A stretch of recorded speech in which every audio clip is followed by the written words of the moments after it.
Assalamualaikum warahmatullahi wabarakatuh. Konnichiwa.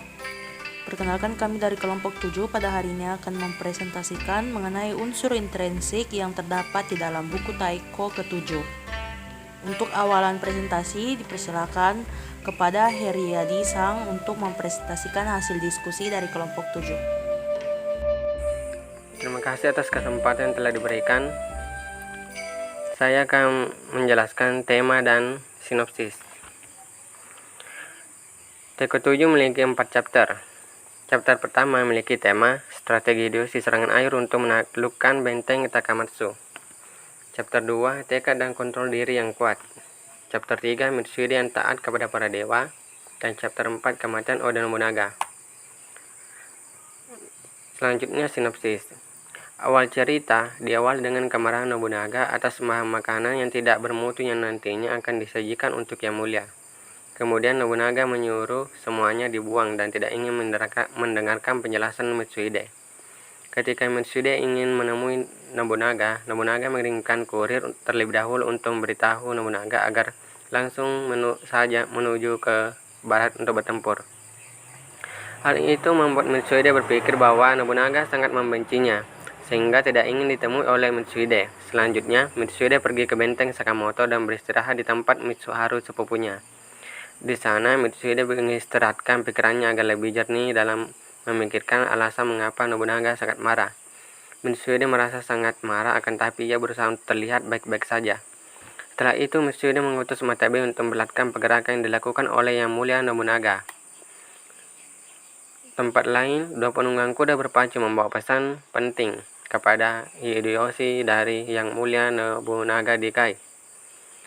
Setelah selesai membaca suratnya, Hideyoshi menyelipkan surat itu ke dalam kimononya. Hideyoshi mengeluarkan surat tadi dan membacanya sekali lagi. Sebenarnya, para kurir bukan membawa surat, melainkan janji yang diminta Hideyoshi dari Nobunaga. Janji itu ditujukan pada komandan benteng Takamatsu, Shimizu Muneharu. Nobunaga berjanji jika Muneharu menyerah, ia akan mendapatkan imbalan berupa wilayah yang terdiri atas provinsi Bichu dan Minggo. Nobunaga juga mengemukakan bahwa ia telah berjanji demi para dewa dan bahwa tak ada yang dapat memaksanya menarik kembali janji itu. Kanbei dan Hikoemon yang dikirim untuk menyampaikan janji tersebut. Namun ternyata Muneharu menolaknya. Ia tetap memilih untuk setia kepada marga Mori sampai akhir hayatnya.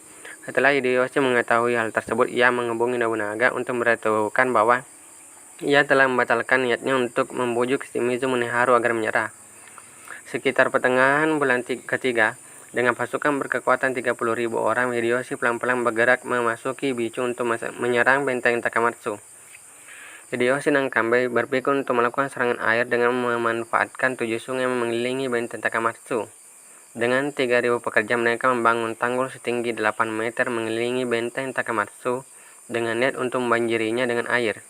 Pembangunan tanggul tersebut berhasil diselesaikan dalam 2 minggu. Selanjutnya, cahaya kemerahan matahari yang telah condong ke barat menerpa selokan kering yang mengelilingi kuil Honno. Orang-orang yang berlalu lalang dapat melihat atap kuil utama dan atap-atap ke-10 bangunan biara. Tapi selain itu tak banyak yang tampak dari luar. Yang terlihat hanya pohon besar yang kerap dijuluki hutan Honno. Jika seorang pengunjung berjalan ke arah jalan keempat dari gerbang utama kuil, ia akan melihat kediaman Gubernur Kyoto, pemukiman para samurai, serta jalan-jalan sebuah kota yang tertua dengan baik. Di pagi hari, nyanyian keagamaan dari kuil Honno terdengar di perkampungan Komu. Sedangkan pada malam hari, suara lonceng gereja bergema di gang-gang sempit. Terdapat 3 padri yang memandang para biksu seperti musuh bebuyutan. Karena itu, mereka lebih suka menempuh jalan memutar lewat jalan God, sebisa mungkin menghindari kuil Honno. Kuil tersebut telah menjadi markas besar Yang Mulia Nobunaga. Mereka membawa persembahan kepada Nobunaga. Anak-anak jalan God berdatangan dan menghalangi jalan. Ada seorang anak yang tercebur di selokan lumpur dan padri 2 dari ketiga membantunya sehingga keduanya berlumuran lumpur. Karena hal ini, para padri harus kembali walaupun sudah sampai di depan kuil. Sejak malam hari ke-29, gerbang utama kuil itu diramaikan oleh gerobak-gerobak dan tandu-tandu yang datang dan pergi, serta oleh hiruk-pikuk orang-orang yang keluar masuk. Gubernur Kyoto, Murai Nagato dan para pembantunya telah datang ke kuil Honno. Murai Nagato diundang oleh Nobunaga bukan sebagai gubernur Kyoto, tetapi sebagai teman. Tidak lama setelah menemui Nagato dan Nobutada, karena sosoknya yang kikuk, Nobunaga meninggalkan mereka begitu saja. Setelah itu Nobunaga menemui tamu yang lain, yaitu Shotan dan Shoshitsu. Kedatangan mereka berdua ternyata untuk menjamu Nobunaga. Setelah melakukan upacara teh, mereka pindah ke ruangan yang lebih besar untuk berbincang-bincang sampai larut malam. Setelah sekian lama berbincang, akhirnya dengan memanfaatkan kedatangan pembantu untuk menyampaikan berita dari wilayah barat, mereka bisa bubar dan akhirnya bisa tidur.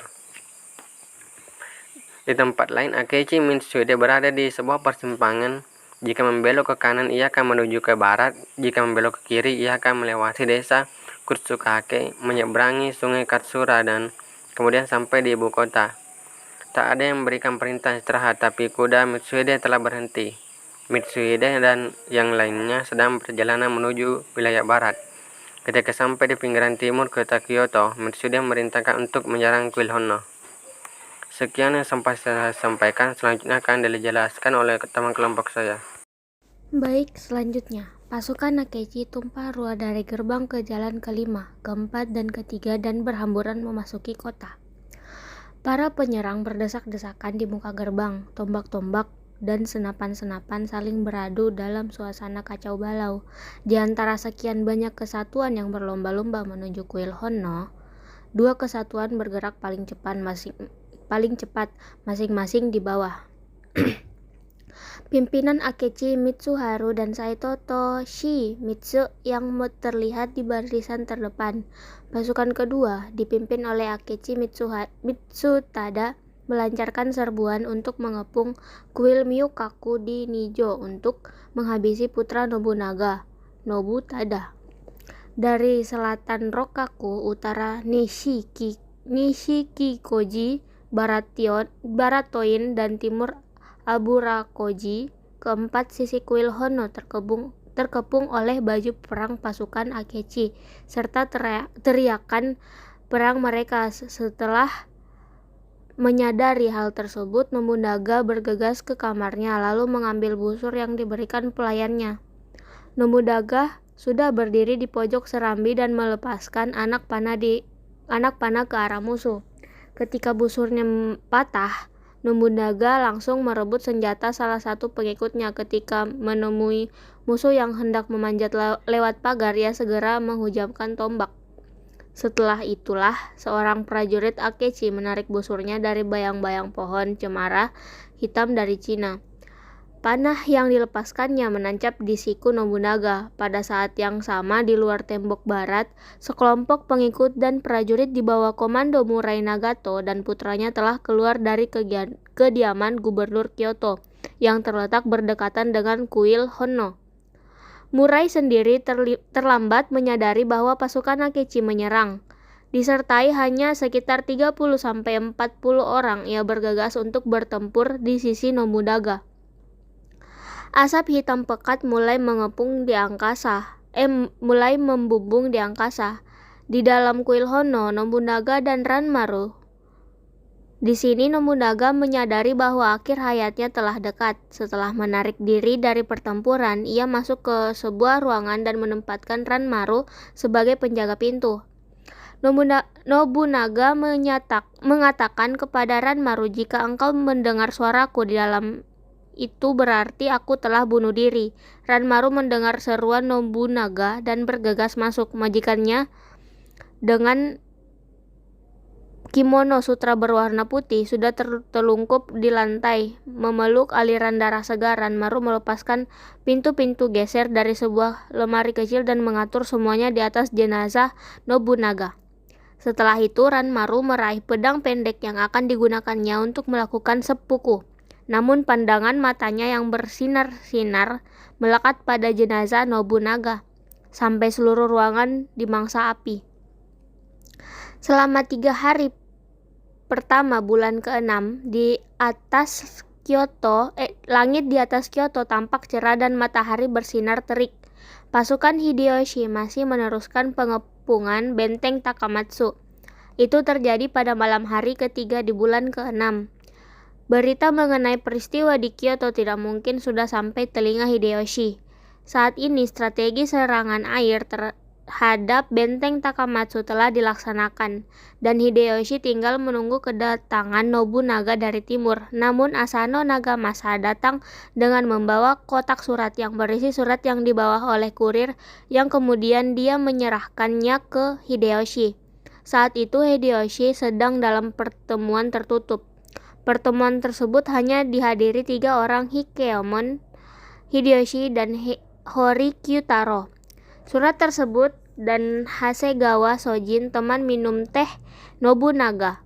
Ketika membaca surat itu, Asano, Kyotaro, dan Hikemon tampak seperti disambar petir. Mereka tak menyangka bahwa Nobunaga telah meninggal.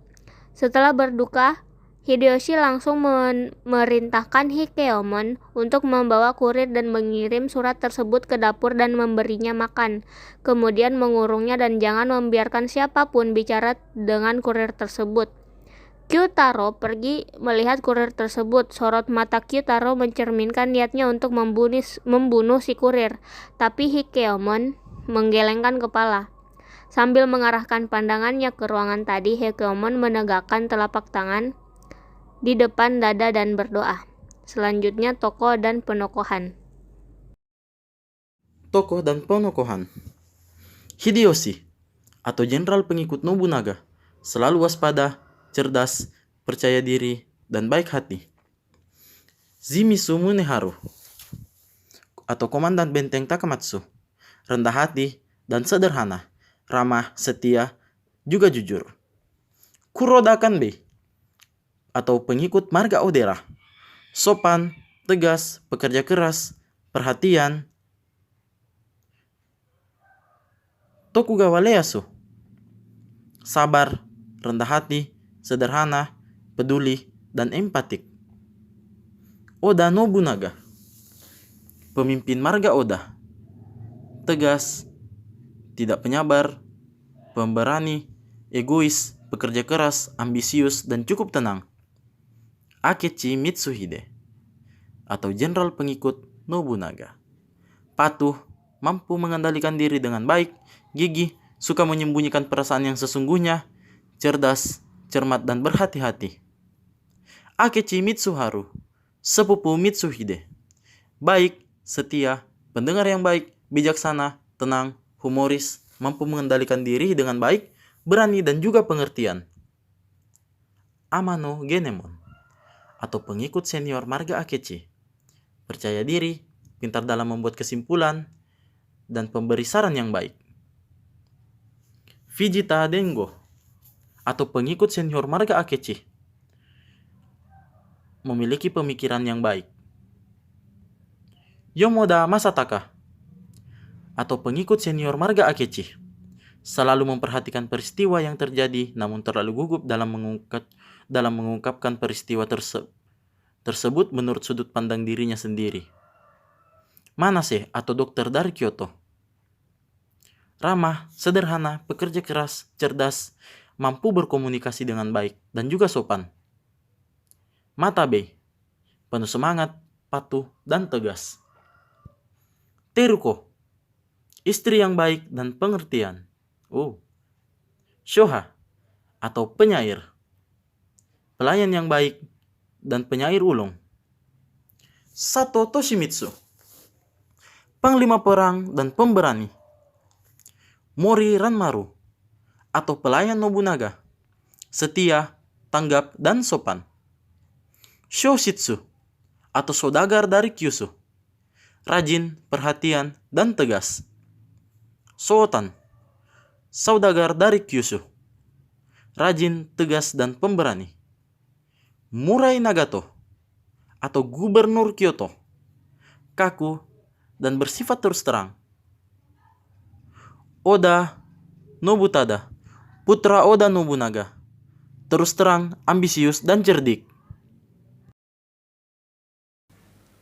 Latar tempat. A. Takamatsu, benteng Shimizu Muneharu.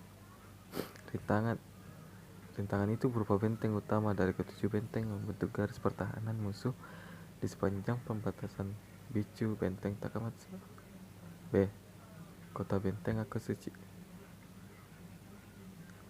Kota Benteng Atsushi telah menjadi pusat sebuah budaya baru, tepi Danau Biwa.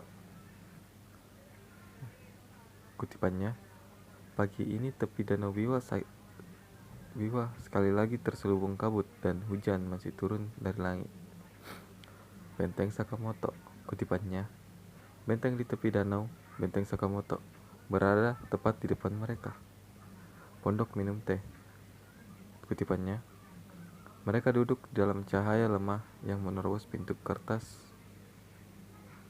tembus sinar di pondok minum teh kecil itu. Kaki Gunung Hei. Sepanjang malam angin dari gunung itu tak henti-hentinya berembus. G. Kuil Mihoshi. Kutipannya, para biksu dari kuil Mihoshi, mereka paling cepat sebagai kurir. Panggil mereka ke sini. Sungai Katsura. Mitsude menyeberangi Sungai Katsura dan mencapai benteng Kageyama pada malam hari, tepat ketika matahari terbenam. Kota Kameyama. Diberitahu bahwa junjungan mereka akan pulang. Para warga dan kota Kageyama menyambut mereka. Sejumlah api unggun dan menerangi malam. Mitsude merupakan penguasa yang dicintai rakyat karena gaya pemerintahnya yang arif.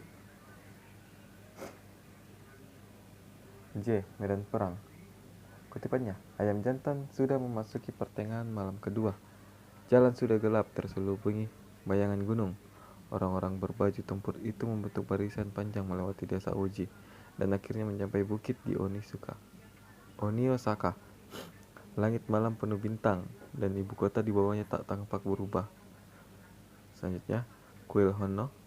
Kutipannya, cahaya kemerahan matahari yang cerah condong ke arah barat menerpa selokan angin kering yang mengelilingi kuil Honno.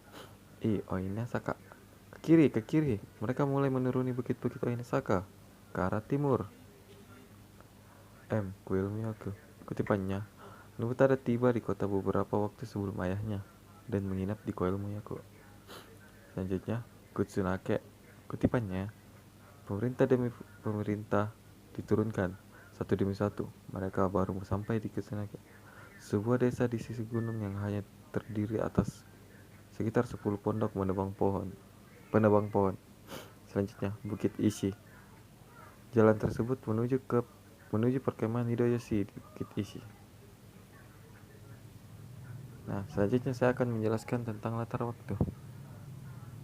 Latar waktunya ada malam. Kutipannya itu, malam itu hujan mulai turun. Salah satu kutipannya lagi, sesuai upacara minum teh, kedua tuan rumah para tamu pindah ke ruangan yang lebih besar, tempat mereka berbincang-bincang sampai larut malam. B. Pada hari ke-27 bulan keempat. Pada hari ke-20 bulan keempat, mereka menghubungkan benteng Takamatsu. C. Bulan kelima. Pada bulan kelima, cuaca berubah cerah dan kering. D. Pada hari ke-7 di bulan kelima. Pada hari ke-7 di bulan kelima, Hideyoshi pindah ke Bukit Ishi yang dipilih karena dari sana orang dapat langsung memandang ke benteng pada Takamatsu. Pagi. Keesokan paginya, seorang bertugas berjubah kuning mengelilingi tempat pembangunan pemerintahan para buruh agar berhenti bekerja dan menyuruh mereka berkumpul di sekeliling bendera yang dipasang di atas tanggul. Selanjutnya, pagi itu tak ada seorang pun di ibu kota yang tidak melompat kaget atau meloncat dari tempat tidur karena jeritan keluarganya. Hari ini hari pertama di bulan ke-6. Hari pertama di bulan ke-6, sepanjang hari matahari bersinar terik di atas ibu kota dan kini lumpur di dasar selokan yang sebenarnya cukup dalam mulai retak sana sini. Musim panas. Kutipannya, pada malam musim panas seperti ini, semua pintu dan daun menutup jendela di kuil terbuka lebar. Bulan ke-6. Selama 3 hari pertama bulan ke-6, langit di atas Kyoto tampak cerah dan matahari bersinar terik. J. Musim hujan. Sebagian besar orang bosan dengan musim hujan. Kelembapan berharap musim hujan segera berakhir. K. Jam babi. Waktu itu jam babi, Hideyoshi masih bangun. Pertengahan kedua jam babi. Jam berapa sekarang, Yuko? Pertengahan kedua jam babi. Ya, selanjutnya akan dijelaskan oleh teman saya. Sekian dari saya. Terima kasih. Latar suasana yang terdapat di dalam buku Taiko ke-7 yang pertama ialah menegangkan. Menegangkan di mana saat Kambei dan Hikoemon membujuk Shimizu Muneharu untuk berada di pihak mereka dan ketika pertempuran di kuil Honno dimulai. Suasana kedua yaitu menakutkan, yaitu ketika perang di mana kepala-kepala dipenggal dan diacung-acungkan, serta mereka bertempur dengan kegarangan yang jarang terlihat di medan perang. Kemudian ketika Mitsuhide dan para prajurit berada di pinggiran timur kota Kyoto, mereka melihat mayat-mayat bergelimpangan di kaki pohon-pohon cemara di sepanjang tepi jalan, di tengah jalan, dan hampir dimanapun para prajurit memandang. Suasana yang ketiga yaitu menyenangkan ketika Hideyoshi dan Kambei saling bertukar pikiran bagaimana cara mengalahkan benteng Takamatsu dan saat Nobunaga serta para tamunya di kuil Honno berbincang-bincang di ruang teh. Suasana keempat yaitu mengibakan ketika Nobunaga sama sekali tidak terduga dan para petugas dapur segera bersujud di depan kakinya. Pemandangan itu sungguh mengibakan. Suasana yang kelima yaitu menakutkan ketika terjadi adegan yaitu jangan banyak alasan. Nobunaga memotong, buang semuanya, siapkan hidangan lain untuk jamuan makan nanti malam. Tanpa menggubris penjelasan Mitsuhide, ia melangkah pergi. Nah, suasana kejadian itu merupakan suasana yang menakutkan di dalam buku Taiko ke-7.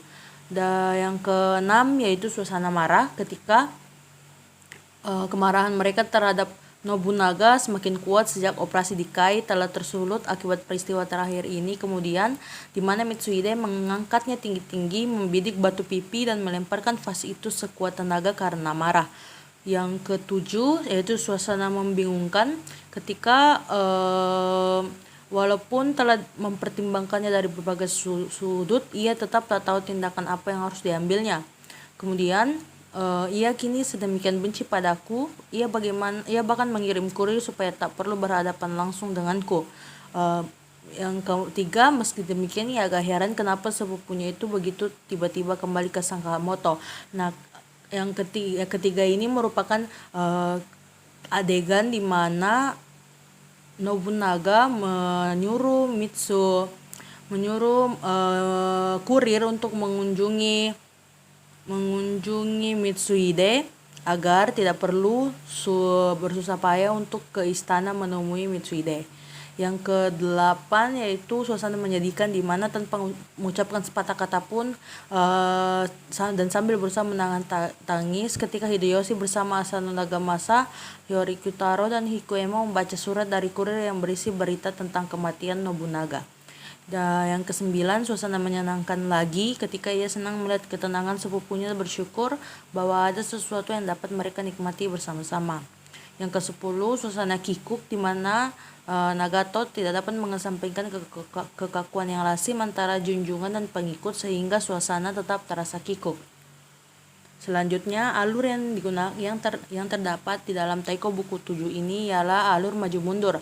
Alasannya karena cerita ini seringkali mengungkit tindakan tokoh atau peristiwa di masa lalu. Salah satunya yaitu tindakan di tokoh Nobunaga yang selalu diungkit, di mana Nobunaga selalu melakukan sesuatu seenaknya di masa lalu dan terjadi juga di masa kini. Amanat yang terdapat di dalam buku Taiko ke-7 yaitu pertama, bersikap sopanlah terhadap orang yang lebih tua. Yang kedua, berikan upah yang sesuai agar orang bisa bekerja sepenuh hati karena sesungguhnya mereka juga memiliki keluarga yang harus dinafkahi. Yang ketiga, seorang pemimpin tentu saja tidak pernah memberi perintah tanpa adanya suatu tujuan yang ingin dicapai. Oleh karena itu, jadilah bijak. Sebelum merasa tersakiti, cobalah untuk memahami situasi yang terjadi. Walaupun kamu merasa marah, kamu harus mengontrol dirimu sendiri agar anggota yang lain tidak sembarangan dalam berpendapat.